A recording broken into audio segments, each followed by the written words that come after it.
है वो पूरे देश के लिए, हम सब के लिए किसी त्योहार से कम नहीं है। आज भारत रत्न डॉक्टर बी.आर. अम्बेडकर जी की 134वीं जयंती है, तो बहुत खुशी का दिन है। सुबह से हम कई कार्यक्रम कर रहे हैं, लेकिन जितना व्यवस्थित, जितना सुंदर और जितने कम टाइम में इतना अच्छा कार्यक्रम हमने सिर्फ यहीं पे देखा है, तो आप सभी का बहुत बहुत शुक्रिया। आज हम ऐसे महात्मा के बारे में बात करने के लिए यहाँ आए जिन्होंने अकेले अपने दम पर, सिर्फ अपनी शिक्षा के दम पर पूरे देश में हर एक वर्ग, हर व्यक्ति, जाति, धर्म के लोगों के लिए जिन्होंने लड़ाई लड़ी, संघर्ष किया, और सिर्फ अपने शिक्षा के दम पर हमें एक ऐसी सौगात दे गए संविधान के रूप में, जो आज आपका और हमारा सुरक्षा कवच है। आपके और हमारे सभी के अधिकार उस किताब से जुड़े हैं, जिसको लिखने का काम बहुत ही खूबसूरती के साथ बाबा साहब ने किया था। लेकिन समानता का अधिकार, सबको बराबर सरकार की नजर में होने का अधिकार देने वाले हमारे बाबा साहब का जन्मदिन मनाने के लिए हम यहाँ पर मौजूद हैं। तो मैं आप सबसे यही आग्रह करूंगी कि उनके विचारों का हम स्मरण करें। सिर्फ एक किताब से जोड़कर हम उन चीजों को ना छोड़ें, बल्कि अपने निजी जीवन में उनके विचारों को उतारने का काम करें।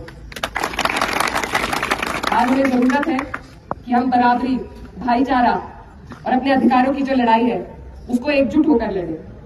बाबा साहब ने यह भी कहा था कि संविधान चाहे कितना भी अच्छा हो, अगर उसे चलाने वाले लोग अच्छे नहीं है तो वो संविधान अच्छा साबित नहीं होगा। और वो चाहे कितना भी बुरा हो, अगर उसे चलाने वाले लोग अच्छे, उनकी नीयत अच्छी है, तो वो अच्छा साबित होगा।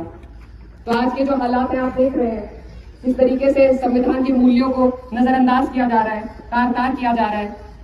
तो आपकी हमारी कोशिश यही रहनी चाहिए हमेशा, ये कोई चुनावी भाषण नहीं है, लेकिन फिर भी जागरूक नागरिक होने के नाते हमारी कोशिश यही होनी चाहिए कि हम ऐसे लोगों का चयन करें, ऐसे लोगों को जिम्मेदार बनाएं जो संविधान के मूल्यों को सिर्फ पढ़े नहीं बल्कि माने, अपने दिल में उतारे।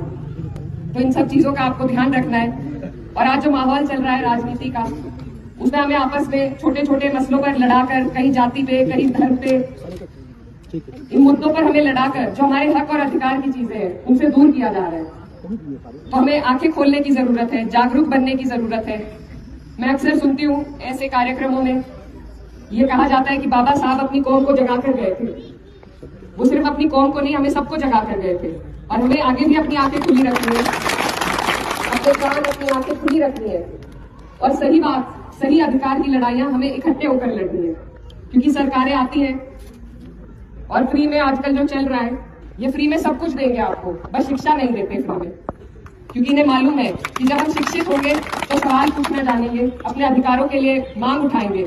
तो सबसे ज्यादा अगर जरूरत है हमें प्रेरणा लेने की बाबा साहब से,